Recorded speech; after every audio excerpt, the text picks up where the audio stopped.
Welcome to In Transition, a program dedicated to the practice of content marketing in government. Here's your host, David Pembroke. Welcome, ladies and gentlemen, wherever you may be listening around the world, and thanks for joining me in Transition, the podcast dedicated to the practice of content marketing in government. My name's David Pembroke, and I'm delighted that you've joined me again today as we explore how governments are using content marketing to strengthen communities and improve the well-being of citizens. Now, as is our practice, as you know, those of you who've listened before, we like to start with the definition of content marketing in government, and it is: content marketing is a strategic and measurable business process that relies on the curation, creation, and distribution of valuable, relevant, and consistent content to engage and inform a clearly defined audience with the objective of driving a desired citizen or stakeholder action. Our guest today is Mr. Joe Gollner, who is known as the content philosopher.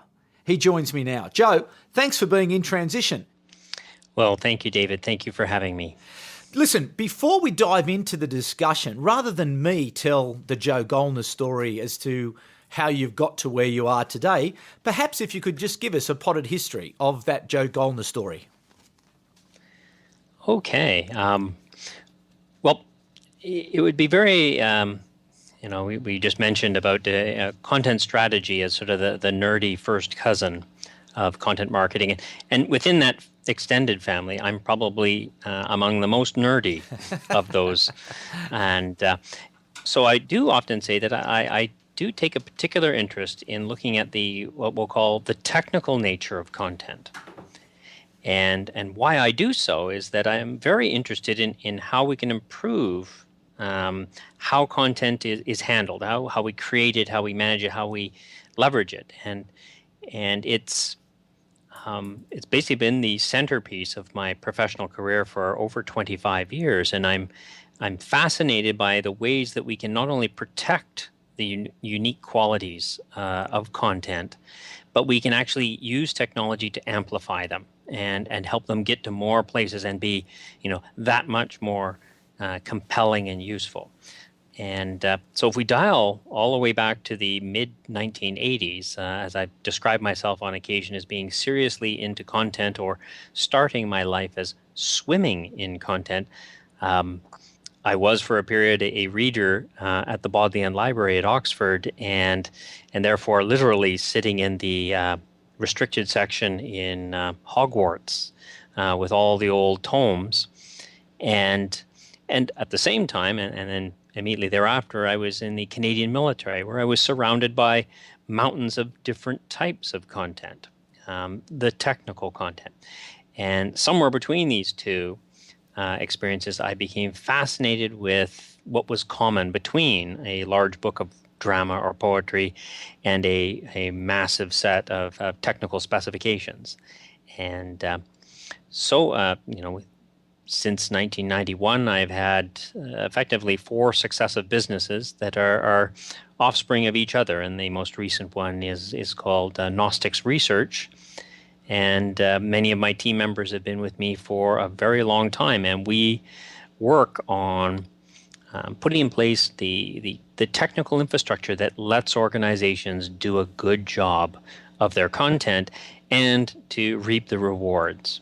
Now, what are the building blocks of that infrastructure and approach that you take in terms of developing the appropriate content strategy? Yes, and it's an interesting. It's sort of like a gâteau or a delicious dessert. It's got some layers to it. At the very top level, we have what we will call and recognize as content strategy, where we really focus in on what content is really going to be best in fulfilling certain business objectives. And this is really the plug or the interface with content marketing. And the layers below that then look at, at the first layer down, we look at what's the process? What is the sort of the life cycle stages that we really are interested in facilitating? And I run through them as there's content acquisition, which is basically boils down to how do we get our greedy little hands on the content that we need. Sometimes we license it, sometimes we sit down and write it, sometimes we convert it from something that we had before but had forgotten about. We also have then to look at how do we deliver it? How do we actually bring it into the hands or get it to the eyes or the ears of the people that we want to share it with? And that's content delivery. How do we act on that? I also, in that life cycle, have a sort of an activity called content engagement. And I think that plugs in nicely to David's your intro, where it's a top tier building block and activity in my life cycle model. It's content engagement. How do we get audiences actively involved in not just using it and understanding how the content's being used, but perhaps contributing to it, providing us feedback, providing supplements to really become engaged and committed.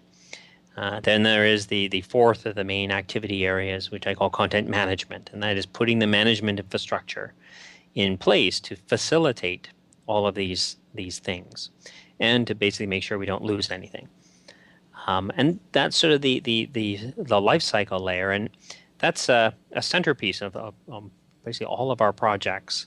And you may take delight or dread in the knowledge that life cycle model stretches in its structure all the way back to Hippocrates and the ancient Greeks. So it actually is very closely modeled on the four humors and the four elements of the sublunary world of Earth. And but in a more modern way, it also aligns very neatly with, say, agile methods. If we go to the next level down, which is where a lot of our business in Gnostyx is, we then look at specifically what is the type of authoring environment we want to equip people with who are charged with creating the next generation of content that's going to be simultaneously and automatically delivered as a podcast, as an EPUB, as a part of content interaction within a mobile app, wherever it needs to go and in whatever format it needs to go. And one of the reasons that I got interested in this field were the capability to have a single source and from that to generate things like a Braille edition, to make sure that we were being genuinely accessible, which of course is a central interest, and rightly so, of governments everywhere. So we do look at, say, under content acquisition, at what kind of tools can we equip? And this is a very interesting area. It's like, how do you actually provide an engaging, interesting work environment for people who create content when that content's going to have to be many things in many places and for many different uses? I think it's quite a different challenge than sitting down with InDesign or Microsoft Word and composing in what used to be thought of as what you see is what you get. When we have multiple channels, when we need a different type of environment. Likewise, on the delivery side, we have a great attention applied to automation. And that way, you try to basically automate everything we can get our hands on. And what we can't automate, we try to facilitate creatives getting involved to make it just perfect. Now, I'm very interested to actually get to that discussion around the technology and marketing automation. But I'm also interested just to perhaps for you to reflect on the real changes that we're seeing now, that, this ability to be a publisher, and you've been at this game now for 25 years, just where would you see the maturity and the ability of organisations, particularly government organisations that you've worked for, to be able to take advantage of the sorts of methodologies that you've outlined, but to take advantage of that ability that they now have to be a publisher and to be able to go direct?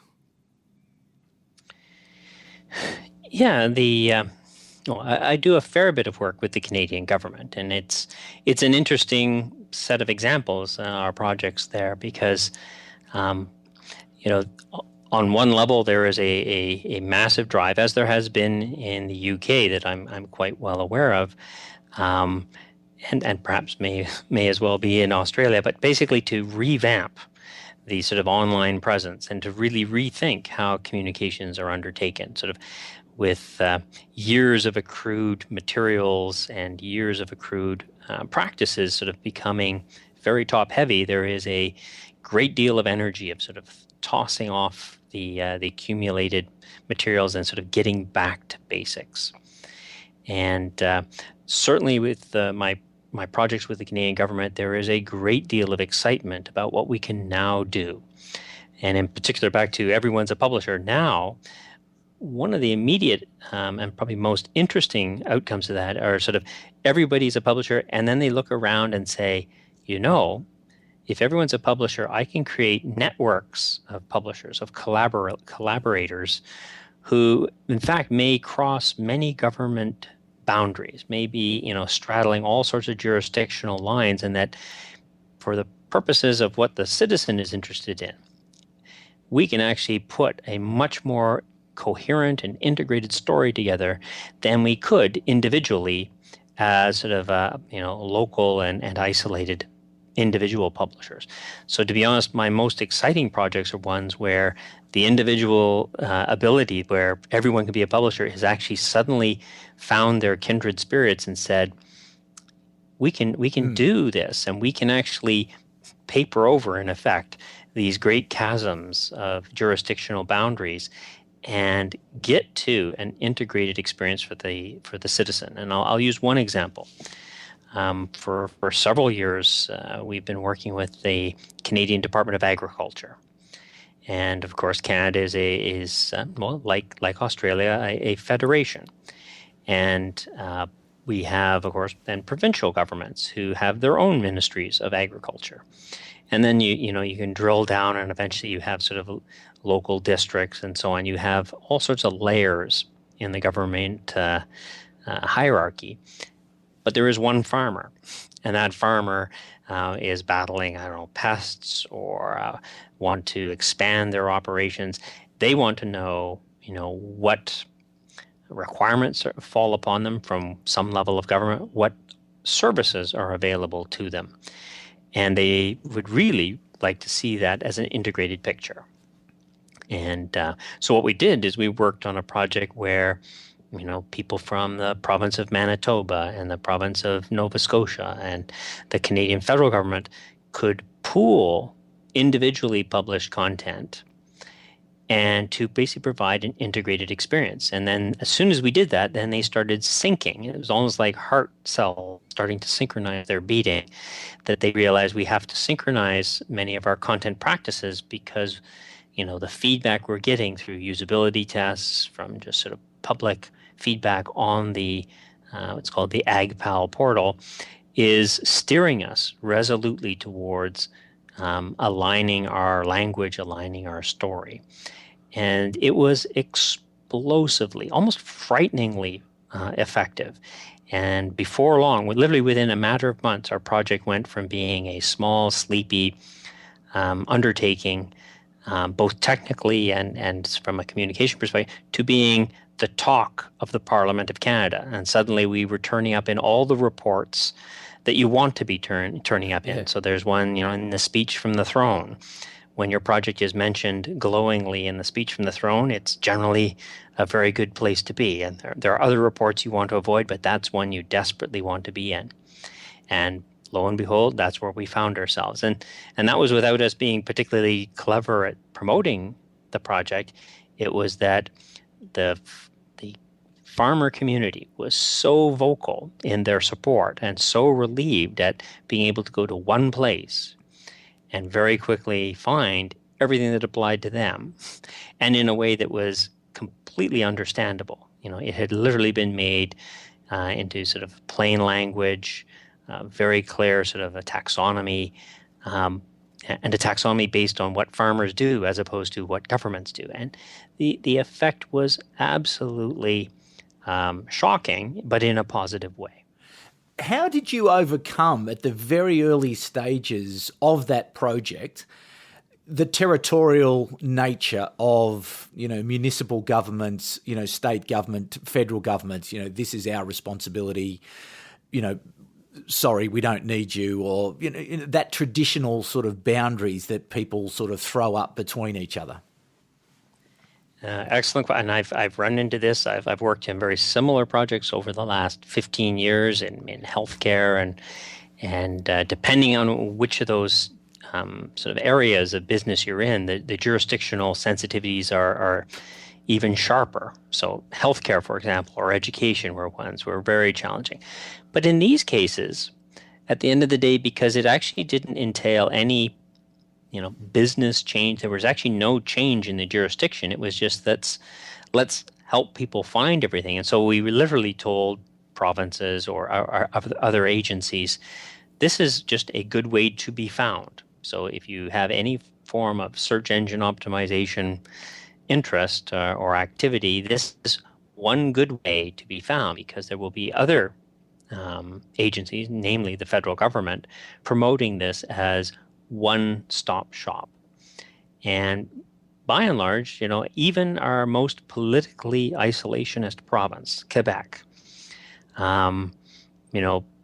agriculture is a huge part of the Quebec economy, and they came to the table, and they only spoke French with us, but they were very interested. And after a while, they sort of had sussed it out and realized this is no threat. This would actually be a disservice to our own farmers to not make our material and everything else easily available. And so they signed on, which of course was one of the reasons we got such high visibility, because that was almost unprecedented. So it's one where there was, work was done to show that there really wasn't any surrender, that it was genuinely about what can we marshal for the benefit of the citizen wherever they are. And that seemed to be, and there's another little story. We were in Nova Scotia, and we showed, and we used usability testing quite relentlessly and ruthlessly on this project to sort of determine what was actually working. And we had eventually refined the discovery experience to be extraordinarily successful, by the judgment of my colleagues in the usability testing business. When people are scoring in the high 90s on task completion, then you are close to perfection. But when they left our site and actually started to interact with some materials, say from the province of Nova Scotia, the jarring change in language from natural language and citizen-centered to government speak was all the more shocking, and encouraged farmers into more and more colorful language. And to this day, I will never forget the minister from the province of Nova Scotia hearing us play some of the feedback, because we recorded these usability, and we sort of distilled the greatest hits, particularly farmers exploding with anger, and played them for this minister. And he started to change color. He started to literally look gray because he was physically mortified. And at the end, he just said, "Is our content really that bad?" And I said, yes, it is. And the part I really, really enjoyed was then he said, "We're going to fix this starting today." So what are the elements that have to be in place to really get a broader take-up of the practice of content strategy and its relationship with content marketing?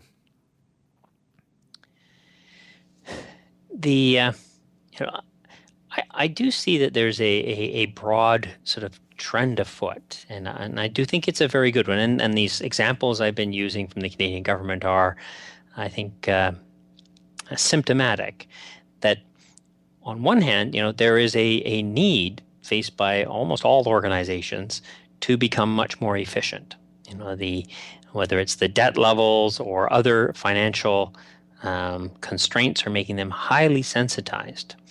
And this leads us to things like needing to look at an integrated service. And the best way to achieve that seems to be almost without fail to jump over onto the user, the customer, the citizen side and say, what are the things that are genuinely most important?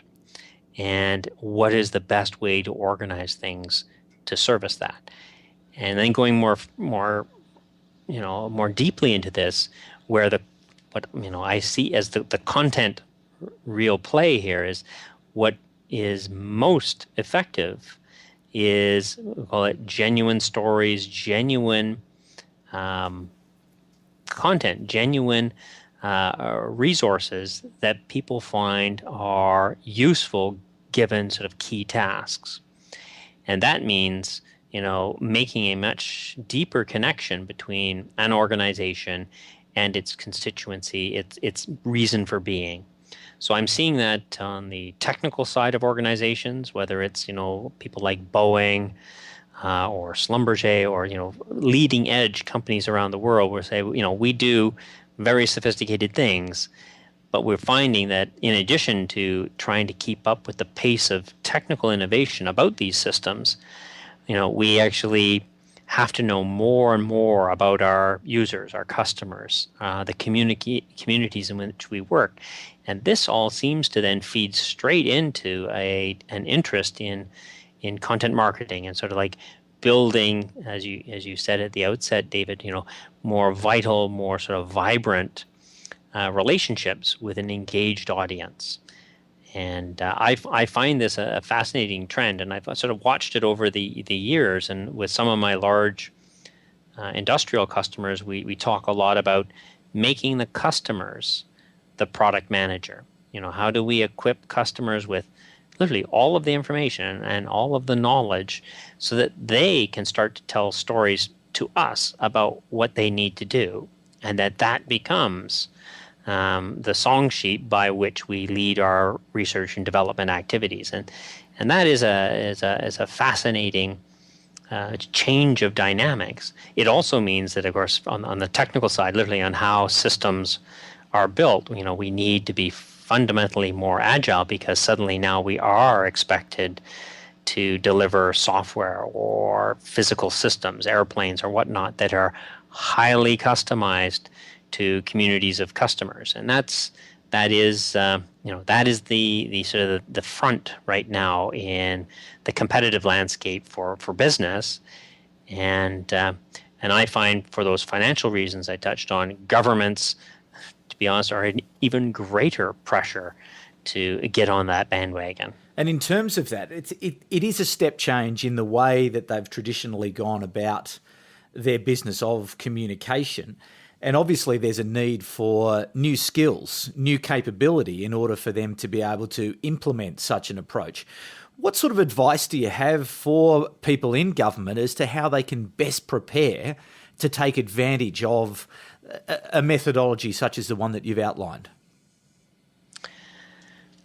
Well, that's a good question, and there's a couple, and one is it's sort of like recognizing that there is a genuine need for change, and that no matter what, the new communication business involves more of this sort of cross-jurisdictional collaboration. Like it comes with a lot of changes, and in a lot of organizations, depending on their culture, this is close to terrifying. So there are changes there. There's also this aspect of there is a different set of tools. It is inescapably a more technical environment, that this communication activity suddenly has this sort of mandate to sort of approach these communication tasks with sort of a technical sophistication that makes sure that it's going to be findable, that it's going to be something that can be repurposed and redeployed in different ways. And again, as one example, we had with this farmer project, we had a director general, so sort of a relatively senior executive within that department, who simply refused to come to any of our meetings because we used words like metadata, taxonomy. It was enough to just keep this lady out of the room. And because she was a specialist in the business, particularly of farm insurance, so she was really on the business side. And she said, no, I'm not, I can't come. And while we were at a stage in the project where we were doing what I call information prototyping, doing lightweight prototyping of the type of information experiences that could be produced with this new type of content, she came bursting into the room and immediately went to the screen to start basically querying and quibbling with individual terms and their usage and placement. And it proved to us in such a compelling way that, the technical jargon was just that in fact we could present what we were doing in ways that was accessible, that wasn't, unsalvageably nerdy. We could make this very tangible. And as a specialist in her field, she could, once we were in this information prototyping stage, really engage with and understand where it was we were trying to go. So that's certainly one of them. And there's probably a long list of others. And I guess my last one, which I spend a lot of time at the executive levels in the Canadian government. And one of the things I tell them is that we have some very good news. There is over 30 years of experience in sort of bringing some of the new technologies and new publishing techniques to bear on our content. We don't have to basically struggle through all the problems. By and large, we have solved all the problems, often several times before. So it is sort of an invocation that I tell them we need to leverage the current best practices and the state of the art, because it works very, very well. And all the battle scars have been earned. And again, I'll use the Canadian government as an example, but this time sort of as a whipping boy, because we have a huge initiative underway called the Web Renewal, and basically a complete revamp of the federal government's online presence. And among the things they work hard on is accessibility, compliance with the applicable web accessibility standards. And to say that they're struggling would be the biggest of understatements. And and I give them a hard time, and I do not pull any punches when I'm talking, say, with the CIO. I say, one of the reasons you're struggling is you have done your online presence, your online services wrong for so long, and the way you're approaching it now is equally wrong. If we really tap into the lessons that have been learned about content technologies, the answer is very simple, and the path to a sort of easy and sustainable success story is very clear. Why you insist on not doing that is inexplicable. You can tell that makes me very popular. Yeah, yeah, I imagine. I'm interested in your take also around that, because where I come at content marketing is obviously, the background around that marketing, communications, storytelling side of things. It's not the technical side of things. So I'd be interested in your view around this sort of closer collaboration, or this inevitable collaboration between the chief marketing officer and the chief information officer, and how that can most effectively be handled in your view. Interestingly, I do find that in most organizations, it's true in government environments, it's even more strikingly true in the commercial sector, where, for example, the chief marketing officer has a large and rapidly growing technology budget, and very often it is intentionally kept separate from that of the chief information officer and the information technology group. And this worries me, because it's sort of creating a new stovepipe that in not too long we will have to wrestle with. So I sadly often see we'll call underperformance in the area of collaboration, because what I find is most interesting is the prospect of having a new type of storytelling that that emerges very sort of organically and genuinely from the organization, and knowing that that's what's going to fly best and be the most supportable and the most durable. And any reactions, any sort of engagement that comes from it will be actually the most useful. So in some of these projects, like the farmer one, I could see forming before my eyes this sort of a genuine discussion, a genuine interaction between ministries and farmers. And you see, this is gold. But it obviously, it seems to me that came from the recognition of the primacy of the audience, of the needs of the audience, and the acceptance that was the starting point. That had to be the starting point for everything that followed.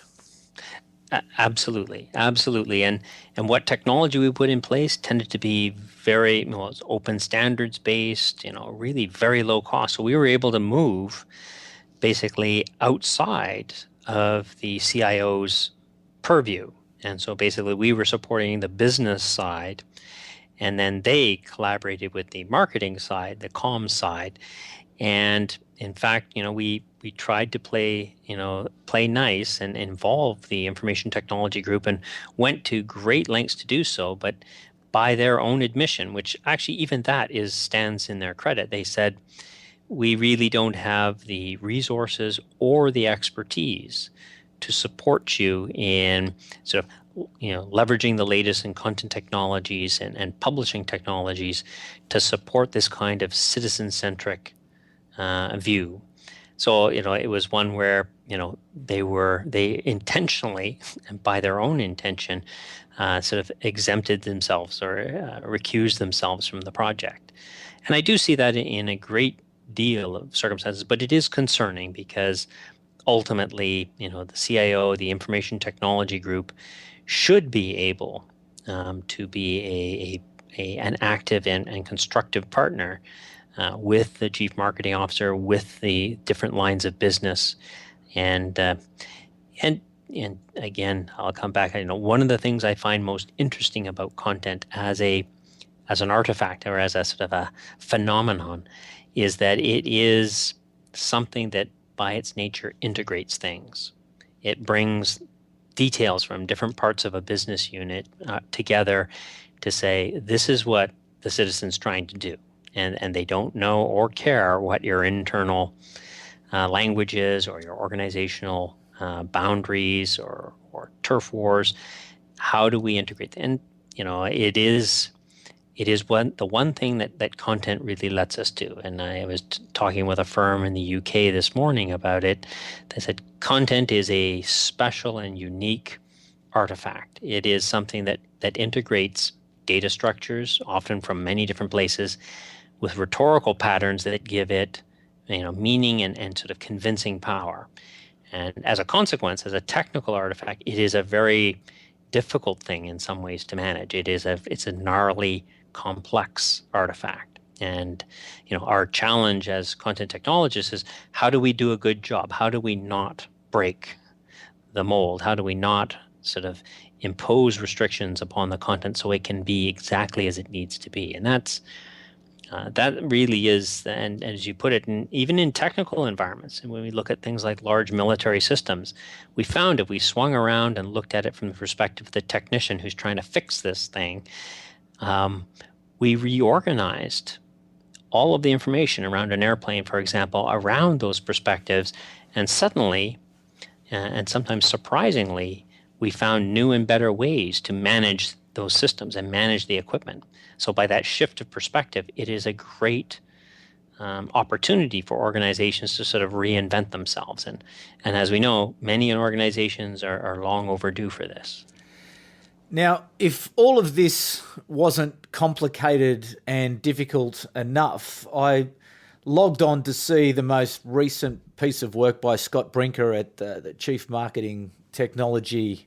I think it's chiefmartech.com. We'll put it in the show notes, the link to it. But the most recent map of content technology vendors. And apparently it is now doubled inside the last 9 to 12 months. What's your take on that, on this explosion of technologies that is now available in each of the crevices of the content strategy and content marketing process?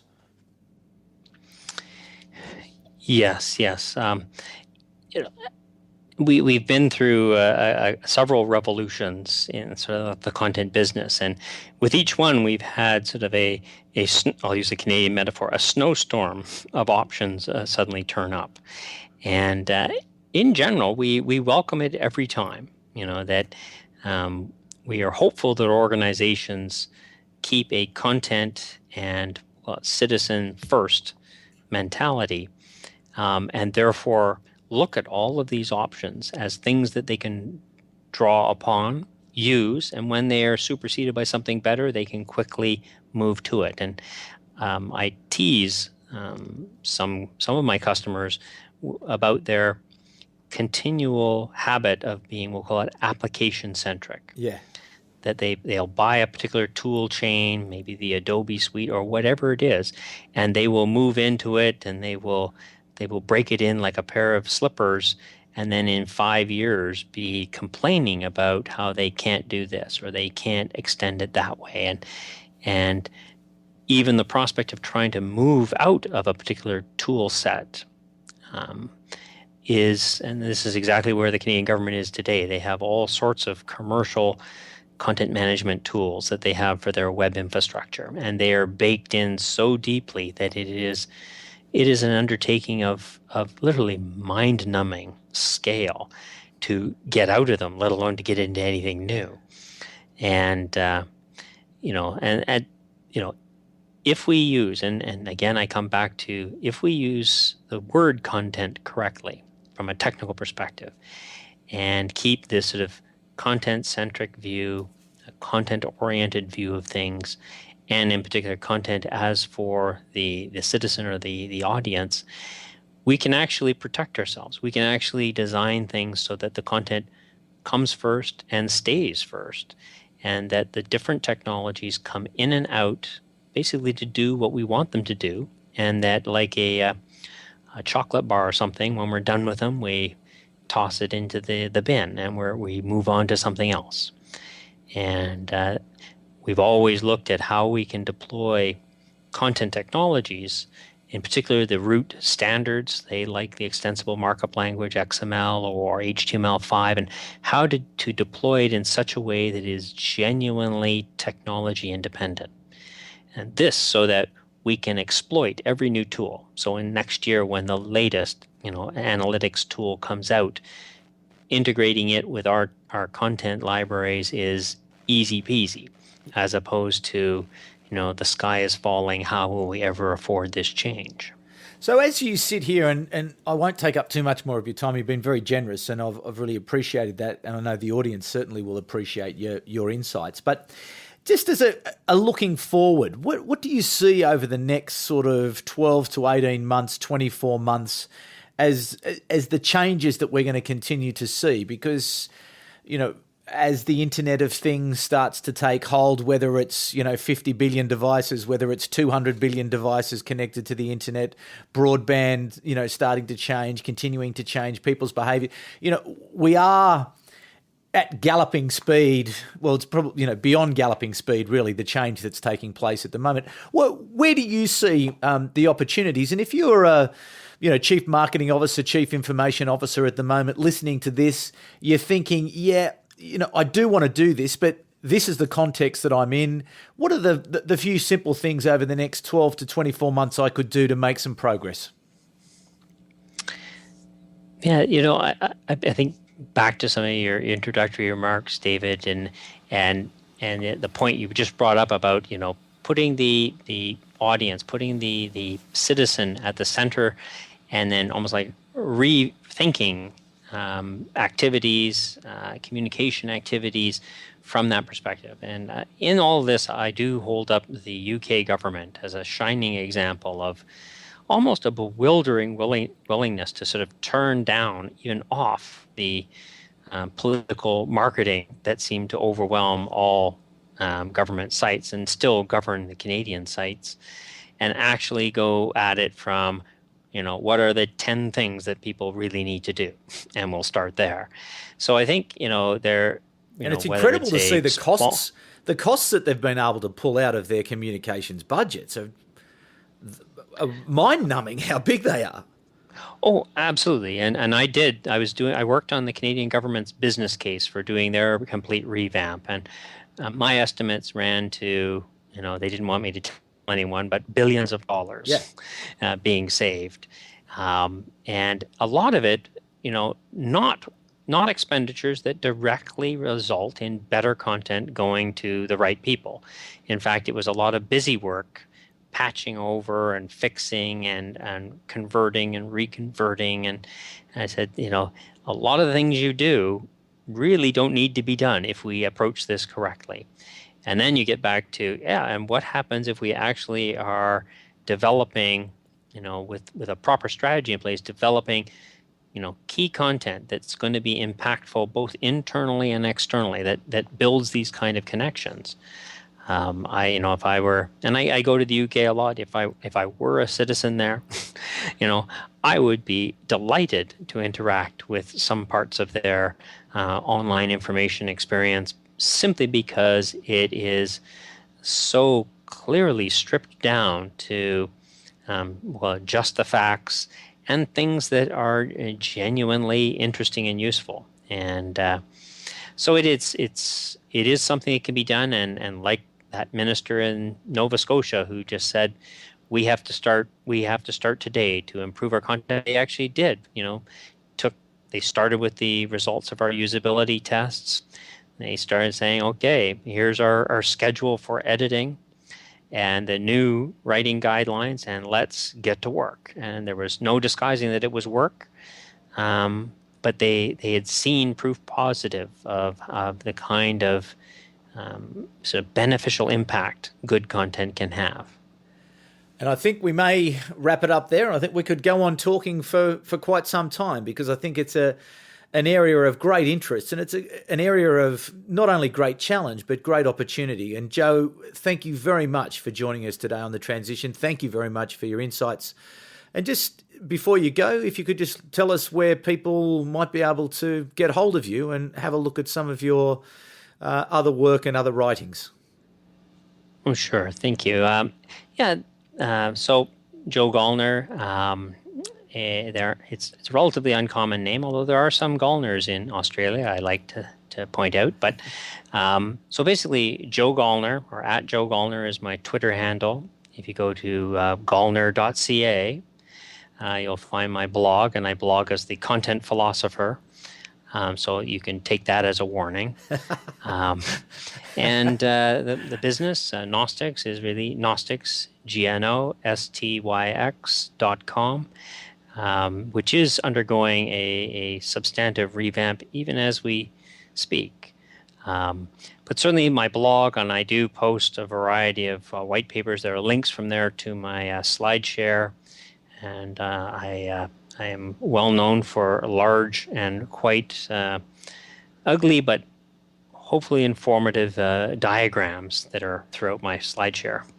Excellent. Well, I can hear the audience scrambling already to jump online and take in more of the wisdom and the content of Joe Gollner. Joe, thanks very much for joining us. What enormous value in this area of content strategy and intelligent content, adaptable content, agile content, whatever it is, the language you use to describe it.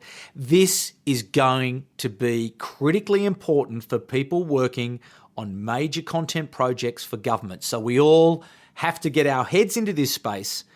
Understanding the governance around your content assets into the organisation and through the organisation will be a real priority for those of us who work in government. I know you would have got a lot of value from our discussion with Joe, and I would encourage you to connect with Joe and follow him on his blog, because there is so much useful information and insight as we all learn more about content strategy in government. Now, it would be great if you could quickly pop over to iTunes or Stitcher to leave a review.